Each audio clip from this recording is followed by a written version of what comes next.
it in there. Yeah. All right, what is up guys? JaretCampisi with the beautiful Christina K. Welcome back to the channel. Today I'm going to be giving you a complete overview, honest opinion on the all-new 2025 Ducati Panigale V4. Sit back, relax, enjoy the video. Okay, so first things first, this is our next giveaway bike. We will be giving this bike away along with our custom Ducati Diavolo V4. If you'd like to help support those projects, be entered to win the bikes when they're done. Patreon.com/Campisi Customs are always the first link in the description below. Today we're going to be talking all about the new Panigale V4. I've had it for a couple of weeks now. I haven't had a chance to ride it as much as I wanted to, but this will be more of a pure first ride once I ride the bike. I have already thoughts and feelings about it, but I wanted to first do kind of a walk around, talk about the styling and the features of the bike, and then we'll hop on it, take it out for a ride. Maybe not today because it looks like it might storm, but for you guys it'll be in the same video, and I'll give you my thoughts and feelings on riding the bike. So first of all, this is an all new bike. When people complain about, oh my god, you're doing another Panigale, this is a complete redesign from the top to the bottom, to the top. The only really thing that's the same is the engine. So it does share the same Desmo Sedici V4 1103cc engine. It is making around 215 horsepower, and then with an exhaust you're looking at 220 plus easily, which is pretty insane for a road bike. But the bodywork is all new. The swing arm is all new. It is double-sided now, no more single-sided swing arm, which is one of my favorite things about the Ducati brand. We'll get to that later. The brakes are all new, upgraded, and more performance.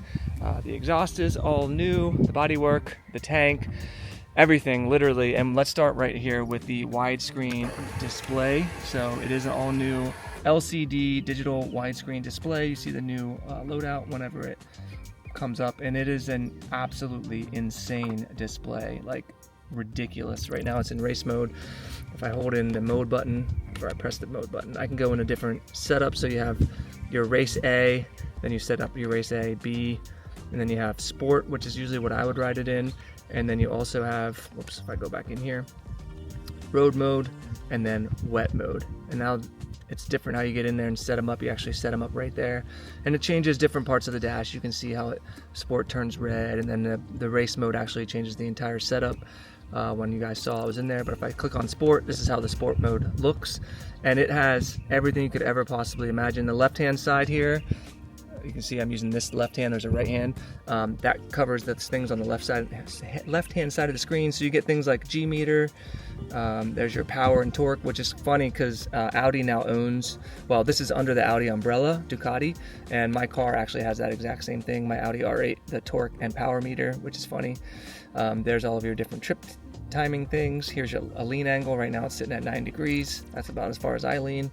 And then there's your G meter. So there's a bunch of stuff you can show on the left hand side. On the right hand side you have your traction control, your slide control, your wheelie control, your engine brake control, your ABS settings, and then you're back to your traction control. And then it shows you that your side stand is down, you got your timer on there, your lap stuff, and then all your different lights and things. And actually, look, it even has the air temperature down there. It says it's 86 degrees out here. So yeah, absolutely insane screen. It's beautiful, it's easy to see, it's anti-glare, and actually it's one of my favorite parts about the bike. And since it's on already, I'll show you what the front headlights look like. They're LCD, both of them come on for the running lights, and then teens, if you hit the high beam for me, there's the high beam. So the big lights kick on for the high beams. There's turn signals, they're built in to the mirrors, and the mirrors, for the first time that I've ever seen on a Panigale, actually wrap around and go underneath and attach, which is nice for the aesthetic, because then you don't, when you replace these, you don't have like big block offs that you have to put there. I actually really like that. But the mirrors themselves move quite a bit, and when you're riding on the highway and stuff, it's still pretty hard to see out of them. Yeah, it's cool that everything's integrated into them, but we're going to be replacing those with different ones for sure. Another thing I noticed, one second teens, this right here, they cleaned the throttle slop that I used to complain about all the time, gone. Now it's just nice and pure and beautiful. Launch control button right here. If you want to do a power launch, you click that. There's different settings. You literally just wide open throttle, dump the clutch, and it gives you perfect launches in theory every single time, which is pretty cool. Triple tree is all new, and then I think that's just about, oh, I can show you the rear tail lights real quick while we have it on.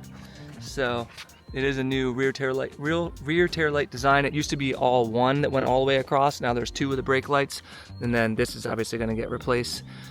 But if she's hitting the brake lights, you can see the rear brake right there. Pretty cool. I actually like that design. One thing I will say, and I'm sure you're noticing, teens, is the seat. Insanely uncomfortable. Does look nice, but I don't know why all these manufacturers are putting these really uncomfortable seats on their bikes, and I'm just not a huge fan of that. When it comes to the styling of the bike, I would say the previous generation looked better, in my opinion. You can turn the key off, teens. But it is growing on me, just seeing it more and more in pictures and different things like that. Seeing the modifications and some of the customized bikes that Kick-Ass Designs did and Moto Million's doing with theirs does clean up the look of the bike quite a bit. Getting carbon parts on there, getting an exhaust on there, getting rid of all the shit that's hanging off the bike makes a pretty big difference. I think we've kind of decided to do full carbon for our build. We want to do pretty much the world's first full carbon new Panigale V4. So we're working with Moto Million in order to do that, and they're going to try and get us some of the first parts from Full 6 Carbon to do the first full carbon Panigale V4. I was thinking about doing a custom paint scheme, but you can really only do full carbon one time and try to do like the world's first full carbon one time.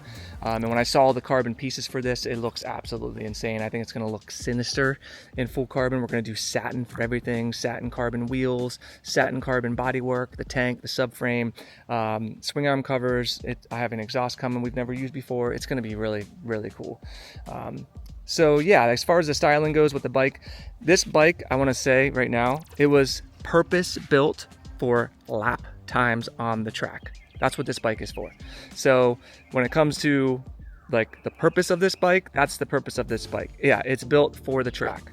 So when they actually built this bike, not only did they put it in a wind tunnel and all that kind of stuff, they actually tested two different swing arms for this bike. They did the double-sided swing arm and the single-sided swing arm, and they let all their track riders, MotoGP riders ride it, and their test bike riders ride it. And all of them said the double-sided swing arm felt way better on the track. That's why we have a double-sided swing arm. I think that they should have allowed the public to choose whether or not they wanted a single-sided or a double-sided, because I think most people would choose the single-sided just for the looks alone.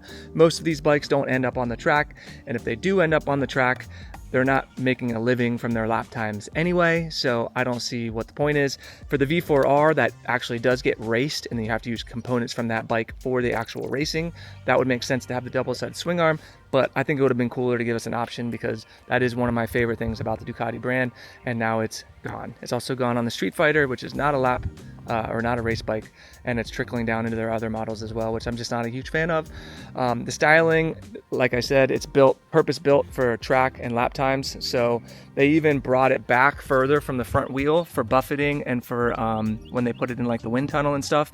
So the fairings are actually smaller. There's huge gaping holes and things in them. That's for heat extraction. So it just, I think, doesn't really look as cool as the previous model, but once you do some different modifications to it, it does end up looking quite a bit better, and it also does look a little bit more modern with just the design and everything that they did. It still looks really cool. The winglets are very similar. Again, they function better. The brakes are better. Everything's just better. It's all just a step up, and it's better. Even the gas tank, again, I don't think it looks as cool, but it has better functionality with where you can tuck in and squeeze and grab. And that was pretty much the whole point of this bike. Supposedly it's easier to work on. We'll find out once we start doing the modifications. One area that I think is a little bit weird is this heat shield right here. Teens, if you move your foot.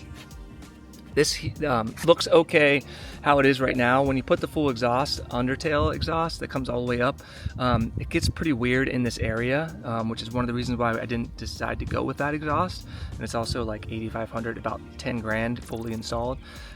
So yeah, maybe I'll throw a photo up so you guys can see what I'm talking about. But yeah, just a lot of weird, like, look at this heat shielding right here. And also on my ride home, it did get quite warm on my ride home. And it was actually coming from this side, where you can see if she moves her beautiful leg there. This is the back end of the engine. It's like a V4, so this is the back end of the V, the two bank and the two cylinders in the back. And there was so much heat radiating. I had Christina come over here and just put her hand here, and it's hot. So I was hoping that was something that they would address and try to I know the fans kick on earlier, and they did try to kind of address that. Unfortunately, there's just regulations when it comes to stock bikes, and you will see that when you start it up, that kind of prohibit being able to let it run cooler. So once you do put an exhaust and a tune on this bike and a high flow filter, it does help quite a bit with the heat, but in stock form, I will say it gets hot.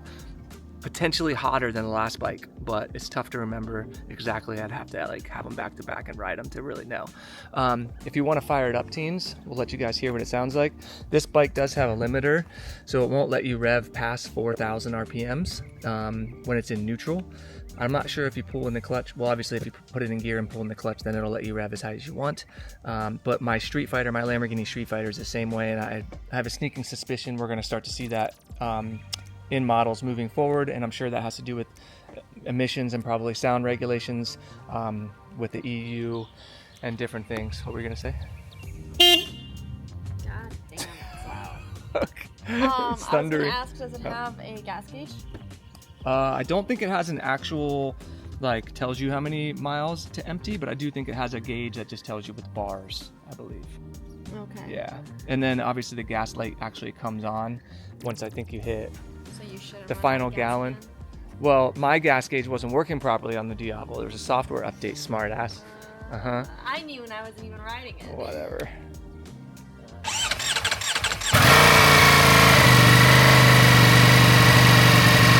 It sounds like doo-doo cocky. It just doesn't have the right sound. That's one of the first things we're gonna fix. So, yeah, this is stock form.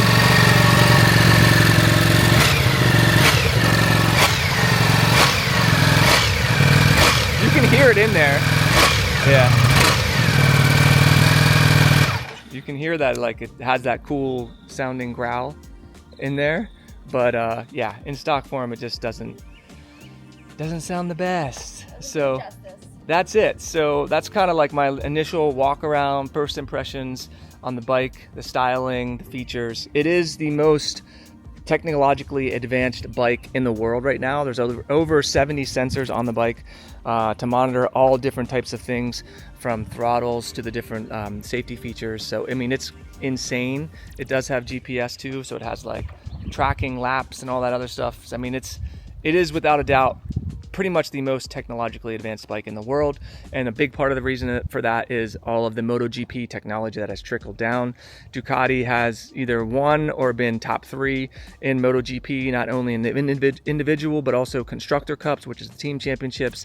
I think like 4 out of the past 5 years, or maybe more. Like, they're just dominating. Half the bikes on the grid right now in MotoGP are Ducatis, and there's a reason for that. They have some of the best technology, some of the best engineers, some of the best riders in the world, and they're making some of the best bikes in the world. But you do have to pay for that. This bike came in at around $25,000 plus taxes and fees, and this is for the non-S variant. The S variant comes with the upgraded electronics Olin suspension, along with the forged aluminum wheels and the lithium battery, and that one comes in at $33,000 before taxes and fees. People have asked why I didn't get the S model. It's because we're going to be replacing all 3 of those things that I mentioned. We will be getting a lithium battery. We're going to do full Olin's suspension, and we're also going to do carbon fiber wheels. So it would have just been a waste. We can just put that money into the modifications instead. So I think that's everything I wanted to say about the styling and everything regarding the bike and the technology. Now I'm gonna hop on the bike and we'll take it out for a spin and give you guys my thoughts and feelings on how it rides. Thanks for your help, teens. You're welcome. All right, folks, we are officially on the all-new 2025 Panigale V4. I can confirm it is still a rocket ship. I mentioned that the engine is still essentially the same as the previous generation. They've done some bits and tweaks and stuff with the electronics and things like that, but yeah, it's still one of the most powerful super bikes you can buy. 215 horsepower, I believe, in stock form. It might be 208 in the US. They give different numbers depending on where you are, but with the full titanium exhaust and tune, it's well over 220 horsepower, which is, you know, a lot. It's a lot more than you need on the street. And the other thing I'm going to mention is, like, my reviews and things that I do on these bikes, it's all for purposes of riding on the street. I've ridden on the track, but it's not something I do often. And honestly, it's just not something I really enjoy that much. I like this, being out on open roads by myself or with my dad or like close friends, and just enjoying the bike and the experience and getting away. Bikes to me are freedom, and riding around a track in a circle doesn't fit the bill for me. So it's not a track review. This is a how does this bike feel on the street, which is quite honestly where most of them get ridden. The first thing I'll say is the riding ergonomics. They are quite different from the previous generation. It feels a bit more committed. I would say uncomfortable, but that's not really the right word for it. It's committed. The seat is really the part that's sticking out to me. It feels like I'm sitting on a board, like a 2x4. It might be the most uncomfortable Panigale seat I've ever sat on. It's bad. The new BMW is bad too. I know a lot of bikes have been doing this. RC4 isn't really that good. Because these are so purpose-built for the track, one of the things that you want is that feedback on what your bike is doing underneath you, and that's why they make these really stiff seats.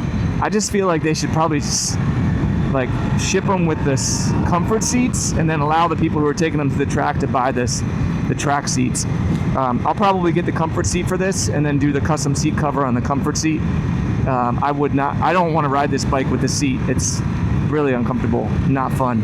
It does make sense when you start to move around on it and position yourself to take turns and stuff like that.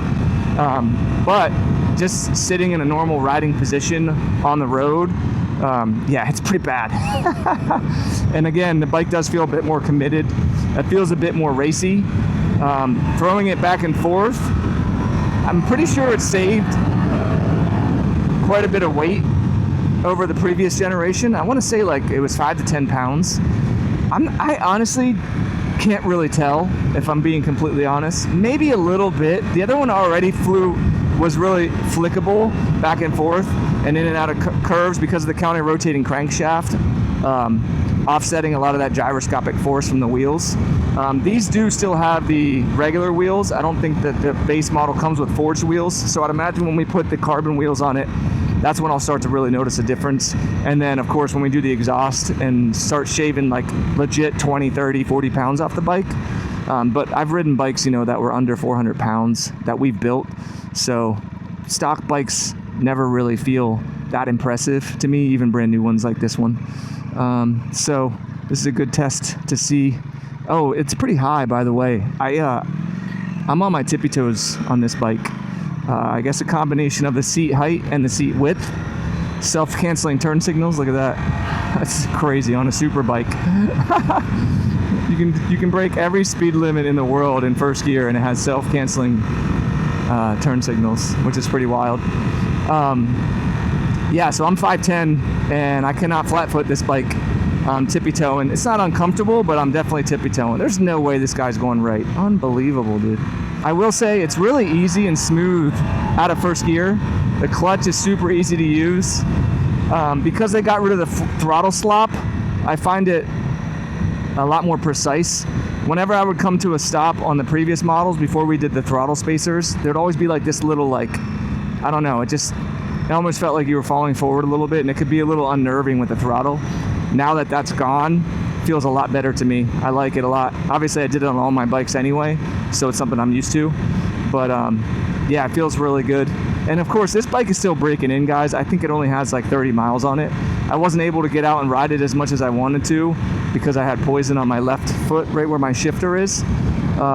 So I wanted to kind of do more miles on this before I did like my comprehensive review, but I'm going to continue to review the bike over the few months that I have it as we're building it and putting parts on it and stuff like that.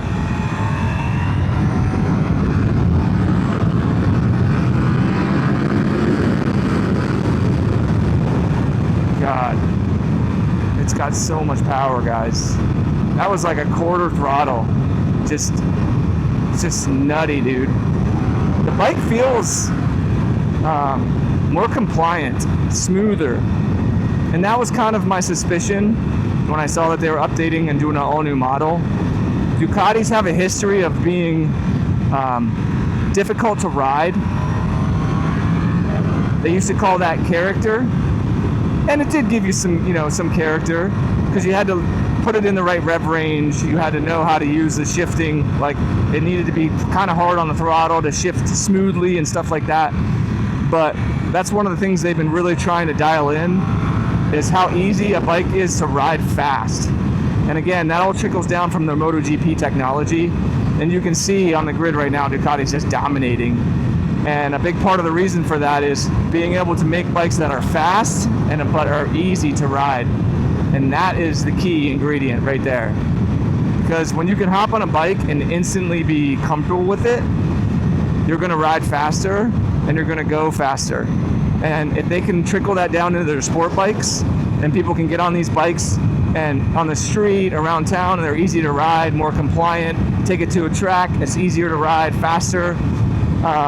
That's what people want, especially when you're shelling out the amount of money that these bikes cost. They are some of the most expensive bikes in the world, but I think for good reason. They're unique, they're exotic, they're rare, and they're some of the best bikes in the world, so it makes sense that they would be super expensive. I know that that's not for everyone. No, not everyone wants a bike that's 30 grand. This was 25, but the higher end model is 35 plus. Put an exhaust on it, you're over $40,000. And I do think it's kind of ridiculous, but at the same time, when you get a bike that makes you feel this special, that looks this cool, and is this fun to ride, I mean, can you really put a price on it? So the brakes are all new for this model. They're the High Pure.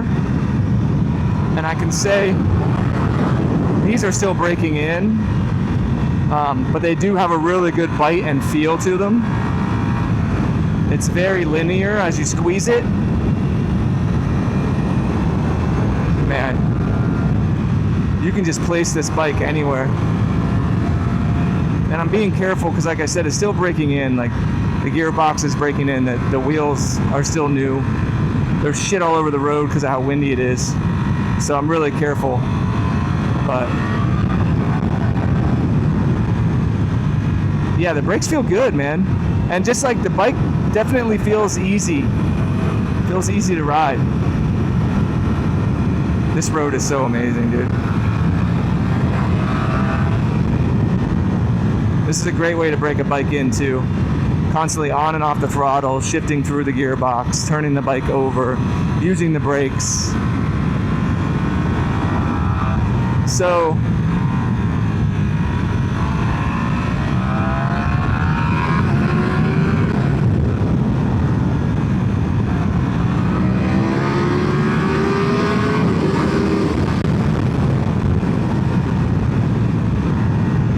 yeah, it's a shame.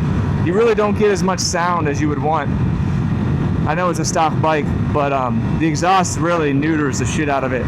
You can still kind of hear the engine sound like underneath through the intake and the actual engine itself. So you know it's in there, but when we put an exhaust on this thing, man, it's gonna be nutty, dude. It's a beautiful bike to look at. I mean, that screen is actually insane. The mirrors, they do work at lower speeds, but at higher speeds they start to shake a little bit. I'm not sure if you guys can see that in the video or not. Also, it's 93 degrees outside today, so I want to see how this bike feels as far as heat goes. So far, the heat that I felt on the bike comes from the left-hand side, next to the cylinder, the rear cylinder bank, which is weird. I thought it would have been on the right-hand side next to the exhaust. But it's, I think, a combination of the wind and the fact that I've been continuing to move. I can feel the heat, but it's not annoying in any way. And again, that's something that is greatly helped with putting an exhaust on it and tuning it.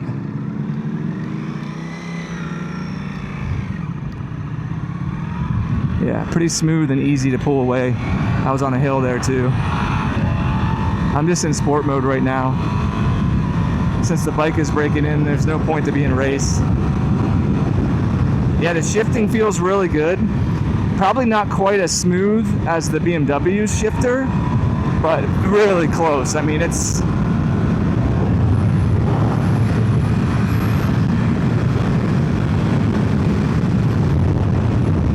So, I don't know if it's because I'm used to having a bike with Öhlins on it, but this suspension, so usually when you do the Sachs bikes, the lower end models, the non-S models, they usually feel a little bit squishier. From what I've noticed, they'd be a little bit softer, so you get a little bit more rebound, you just get a little bit more bouncy feeling. And then the Öhlins is stiffer, but somehow also rebounds really nicely. I don't know if it's the setup on this bike. Maybe the suspension isn't set up properly for my weight. I don't know what it comes like from the factory, but it definitely feels stiffer than the Sachs have in the past.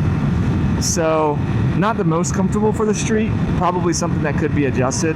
We're going to be replacing this with Öhlins anyway, and I definitely do feel heat under my seat now on my left hand side, underneath my left hamstring.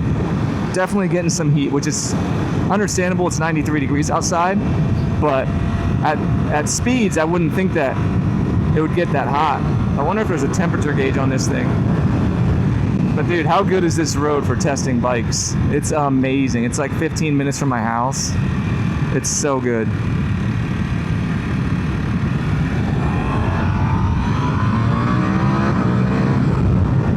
Definitely sounds cool as shit once you're close and hard on the throttle. There's a lot of power in this bike all throughout the rev range. Like I'm even at like, let's see, it redlines almost to 16,000, right?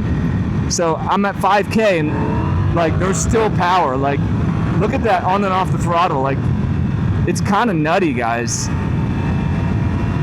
how much power there is just everywhere. And the brakes are definitely good. Like I gotta be careful on these tires because they're still really new, but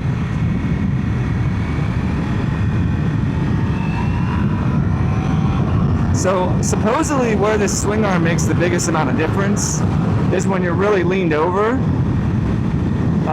where the previous single-sided swing arm, because it's a single-sided, they have to make it stiffer in order to do its job. And apparently with a double-sided swing arm, they were able to add in a little bit more flex. So when you're leaned over on the bike and coming back and forth in those really critical moments, it's able to keep that rear tire a bit more on the ground and give you a little more connection.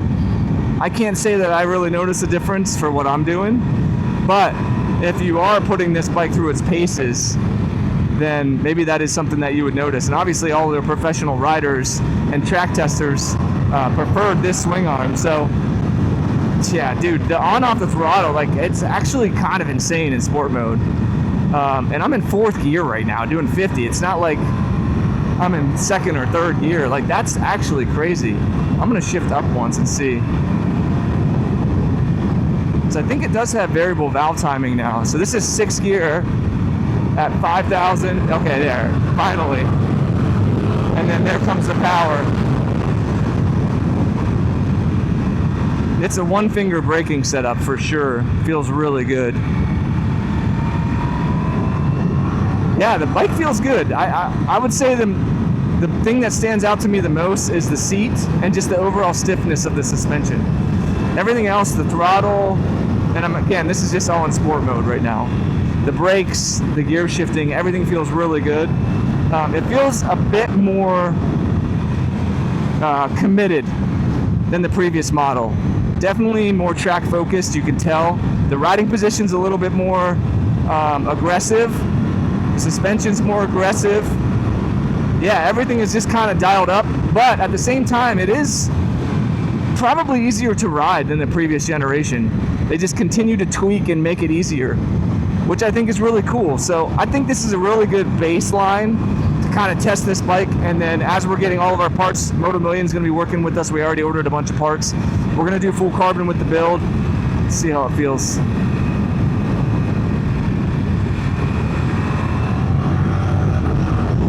I mean, it's so easy to ride, dude. So yeah, as we're stripping weight off of it, doing wheels, doing exhaust, doing all the carbon pieces, it'll be interesting to see how the bike changes, because I think if I don't, oh, and we're going to do suspension too, which is the first time that we're ever going to do suspension. So I'm going to do full suspension, full Öhlins suspension. I think with a comfier seat, either dialing in the stock suspension for my weight or obviously getting the new suspension and then doing exhaust and wheels, I think this would be a freaking weapon and just a lot of fun to ride and live with on the street day to day. So yeah, I think that's kind of everything I wanted to mention about the bike, my first thoughts and feelings. And as I put more miles on the bike, I'll continue to update you guys. Do I think it's better than the previous model? Depends how you define better.